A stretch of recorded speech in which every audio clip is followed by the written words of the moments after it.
நீங்க எப்பயாச்சும் ஏன் இப்படி கண்ட்ரோலே இல்லாம ஜங்க் ஃபுட் சாப்பிட்டு இருக்கோம்னு யோசிச்சு பார்த்துருக்கீங்களா? இல்ல ஒரு பெரிய கூட்டத்துக்கு முன்னாடி நின்று பப்ளிக் ஸ்பீக்கிங் பண்றதுக்கு ஏன் பயப்படுறோம்னு யோசிச்சு பார்த்துருக்கீங்களா? இல்ல இன்ஸ்டாகிராம ஏன் இப்படி விட்டாம ஸ்க்ரோல் பண்ணிட்டே இருக்கிறோம்னு யோசிச்சு பார்த்துருக்கீங்களா? இது உங்களோட பிரச்சனை இல்ல, இது உங்க மூளையோட பிரச்சனை. நம்மளோட மூளை மனுஷங்க கொகையில வாழ்ந்துட்டு இருந்த காலத்திலேயே இன்னும் வாழ்ந்துட்டு இருக்குது. அன்னைக்கு நம்மளுக்கு இருந்த இன்ஸ்டிங்ஸ் வந்து நம்மளை பொழைக்கிறதுக்காக ரொம்ப ஹெல்ப் பண்ணுச்சு. ஆனா அதே இன்ஸ்டிங்ஸ் இன்னைக்கு நம்மளோட வளர்ச்சியை சிதைச்சிட்டு இருக்குது. இப்போ இதை இமேஜின் பண்ணி பாருங்க. தீவிரமா நம்மளோட ஆஃபீஸ் டெஸ்க்ல உட்காந்து நம்ம ஏதாவது ஒரு வேலை செஞ்சுட்டு இருப்போம். ஆனா காரணமே இல்லாம சும்மா இருந்த போன் எடுத்து இப்படியே நம்ம நோண்ட ஆரம்பிச்சிருவோம் இல்லையா? அப்படியே ஃப்ரிட்ஜை திறந்துட்டு உள்ள ஏதாவது சாக்லேட்டா ஸ்நாக்ஸா இருக்குன்ட்டு அதை சாப்பிட வேண்டியது. நம்மளுக்கு என்ன பண்ணோங்கிறது கரெக்டா தெரியும். ஆனா நம்மளுக்குள்ள ஒருத்தர் இருப்பான் பாருங்க, அவன் அதை பண்ணவே விட மாட்டான். இதுக்கான அர்த்தம் தெரியணும்னா சுமார் நம்ம ஒரு 2,00,000 வருஷம் பின்னாடி போக வேண்டியது. நான் இதை சொன்னப்ப உங்களுக்கு வந்து என்னென்ன சொல்றான் பாருங்கிற மாதிரி உங்களுக்கு தோணி இருக்கும். ஆனா சத்தியமா சொல்றேன், இது ஒரு ஜோக் கிடையாது. ஹியூமன் பிரெயின் வந்து சர்வைவல் பத்தி மட்டுமே தான் யோசிக்குமே தவிர சக்சஸை பத்தி யோசிக்காது. நம்ம பிரெயின் அப்படிதான் வயர் இருக்குது. சரி, கொஞ்சம் ரீவைண்ட் பண்ணி நம்மளோட பிரைமல் இன்ஸ்டிங்ஸ் நம்மள அறியாமலேயே எப்படி நம்மளோட லைஃபை கண்ட்ரோல் பண்ணிட்டு இருக்குங்கிறத நம்ம பார்ப்போம்.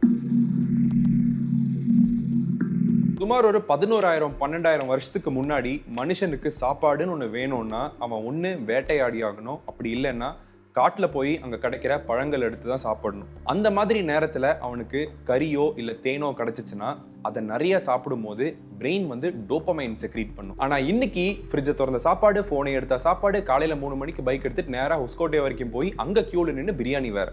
இது எல்லாத்தையுமே பண்ணாலும் நம்மளோட மூளை சபாஷ் சூப்பர்ரா பாய்னு சொல்லி நம்மளை பாராட்டும். நம்மள நிறைய பேர் சோகமா இருக்கும்போது ஐஸ்கிரீம் சாப்பிட்றது, சந்தோஷமா இருக்கும்போது பிரியாணி சாப்பிட்றதுன்ட்டு எதுக்கு சாப்பிட்றோன்னே தெரியாம நிறைய டைம்ஸில் நம்ம சாப்பிட்டு இருக்கிறோம்.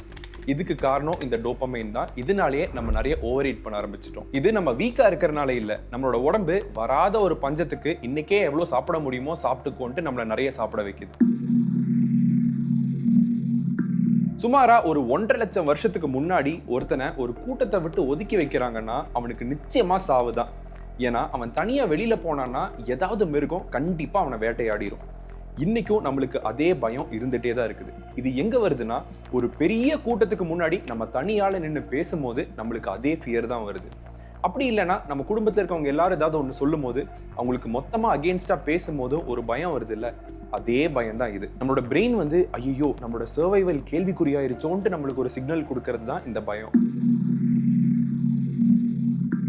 அந்த டைம்ல ஒரு இடத்துல இருந்து இன்னொரு இடத்துக்கு போறதே ரொம்பவே டேஞ்சர் தான். ஏன்னா நான் ஏற்கனவே சொன்ன மாதிரி ஏதாவது ஒரு மிருகம் வந்து நம்மளை வேட்டையாடிருமாங்கிற ஒரு பயம் இருந்துட்டே தான் இருந்திருக்குது. இதையெல்லாம் தாண்டி சாப்பாட்டுக்கு ரொம்பவே பஞ்சமா இருந்தனால எதுக்கு தேவையில்லாம எனர்ஜியை ஸ்பெண்ட் பண்ணிட்டு இருக்கிற எனர்ஜியை கன்சர்வ் பண்ணி வைன்னு தான் நம்மளோட பிரெயின் சொல்லிட்டு இருந்திருக்கு. இதனாலதான் நிறைய பேத்துக்கு ஜிம்முக்கு போனோம், ஒர்க் அவுட் பண்ணோன்ட்டு மைண்ட் செட், மோட்டிவேஷன் எல்லாமே இருந்தாலும் பண்ண முடியாததுக்கான காரணம். இதுல ஐரணி என்னன்னு பாத்தீங்கன்னா, இன்னத்த காலத்துல நம்ம நகராம இருந்தோம்னாலே நம்மளுக்கு பிரச்சனை தான். அந்த டைம்ல இருந்த ஷார்ட் டேர்ம் திங்கிங் நம்மளோட சர்வைவலுக்காக சீக்கிரமா நடவடிக்கை எடுக்கிறதுக்கு நம்மளுக்கு ஹெல்ப் பண்ணுச்சு. உடனே சாப்பிடு, உடனே இந்த இடத்த விட்டு ஓடிடு, உடனே நீ சர்வைவ் ஆகுன்னு நம்ம கிட்ட சொல்லிட்டு இருந்துச்சு. ஆனா இன்னைக்கு அதே மாதிரி நம்ம எல்லா விஷயத்தையும் லைஃப்ல எனக்கு இது உடனே நடக்கணும், உடனே நடக்கணும், உடனே நடக்கணும்ட்டு ஏதாச்சும் ஒரு லாங் டேர்ம் கோல் நம்ம செட் பண்ணி வச்சோம்னா அதை அச்சீவ் பண்றதுக்கு ரொம்ப கஷ்டப்பட்டுட்டு இருக்கிறோம். இந்த உலகம் கடைசி 1,00,000 வருஷத்துல, கடைசி 100 வருஷத்துல தான் ரொம்ப ரேப்பிடா க்ரோவா இருக்குது. இதுல நம்மளோட மூளை வந்து கிட்டத்தட்ட 2,00,000 வருஷத்துக்கு முன்னாடி எப்படி வேலை செஞ்சுட்டு இருந்துச்சோ அதே சர்வைவல் வயரிங்ல தான் இன்னைக்கும் வேலை செஞ்சுட்டு இருக்குது. சுருக்கமா சொல்லணும்னா, ஒரு லேட்டஸ்டான ஒரு லேப்டாப்ல ஒரு பழைய சாஃப்ட்வேரை போட்டு ஓட்டினா எப்படி இருக்கும், அந்த மாதிரி தான் இது. நம்மளை தெரியாமலே நம்ம எல்லா விஷயத்துக்கும் நம்ம மேல பழி எடுத்துக்கிறோம். ஆனா உண்மையாலுமே அந்த ஃபால்ட் நம்மளோடது கிடையாது. அப்ப இதுல இருந்து எப்படிதான் வெளியில வரலான்ட்டு யோசிச்சுட்டு இருந்தீங்கன்னா இதை இமேஜின் பண்ணி பாருங்க. இப்போ ஒரு லாங் டே ஆஃபீஸ் ஒர்க் முடிச்சுட்டு வீட்டுக்கு வந்து இப்படி சோஃபால உட்காந்துட்டு இருக்கீங்க. உங்க கை கட்டுற தூரத்துல தான் உங்க ஜிம் பேக்கும் இருக்கும். ஆனா நீங்க என்ன பண்ணுவீங்க, நாளையிலேருந்து நம்ம போய்ப்போம் அப்படின்ட்டு ஃபோனை தூக்கி ஸ்விக்கியோ ஜொமேட்டோவும் போய் ஏதோ ஒரு ஃபுட் ஆர்டர் போடுவீங்க. இது உங்களுக்கு நடந்திருக்குமா இல்லையா? இது லேசினஸ் கிடையாது, இது உங்களோட இன்ஸ்டிங்க்ட். நம்மளோட பிரெயின் நம்ம ஜிம்முக்கு போய் பண்ற ஒர்க் அவுட்ல இருந்தும் டிஸ்கம்ஃபர்ட்ல இருந்தும் நம்மளை ப்ரொடெக்ட் பண்ணுது. ஆனா உண்மையான விஷயம் என்னன்னா, நம்மளோட பிரெயின் கம்ஃபர்ட்டுக்காக எந்தெந்த விஷயத்தெல்லாம் அவாய்ட் பண்ண சொல்லுதோ அங்கதான் growth இருக்குது. அதே மாதிரி ஒரு பெரிய crowd முன்னாடி நின்று உங்களுக்கு பேசுறதுக்கு ஒரு ஆப்பர்ச்சுனிட்டி கிடைக்கும் போது அவங்க எல்லாம் நம்மளை ஜட்ஜ் பண்ணிடுவாங்களோ அப்படிங்கிற ஒரு பயத்துல அங்க பேசாம இருக்காதீங்க. என்னதான் உள்ள படபடன்னு இருந்தாலும் இப்போ உங்களுக்கு தெரியும் அதுக்கான ரீசன் என்னன்னு சொல்லி. நீங்க தைரியமா பேசினீங்கன்னா அந்த இடத்துல உங்களுக்கு ஆப்பர்ச்சுனிட்டிஸ் கிடைக்கிறதுக்கான சான்சஸும் இருக்கு. அடுத்த தடவை உங்களுக்கு சுகர் கிரேவிங் வந்துச்சுன்னா ஒரு செகண்ட் பாஸ் பண்ணி இதை பத்தி நீங்க யோசிச்சு பாருங்க.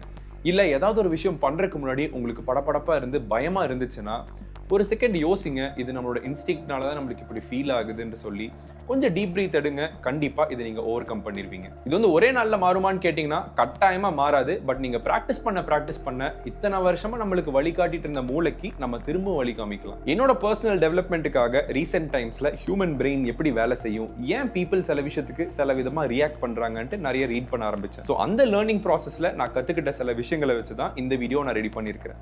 இந்த வீடியோ உங்களுக்கு இன்ட்ரெஸ்டிங்கா இருந்துச்சுன்னா கீழே என்கிட்ட கமெண்ட்ஸ்ல சொல்லுங்க. நான் இதே மாதிரி வேற புது விஷயங்கள் கத்துக்கும் போது அதை பத்தி உங்களுக்கு நான் வீடியோ போடுறேன். Until then, I'll see you guys in the next video. Bye bye.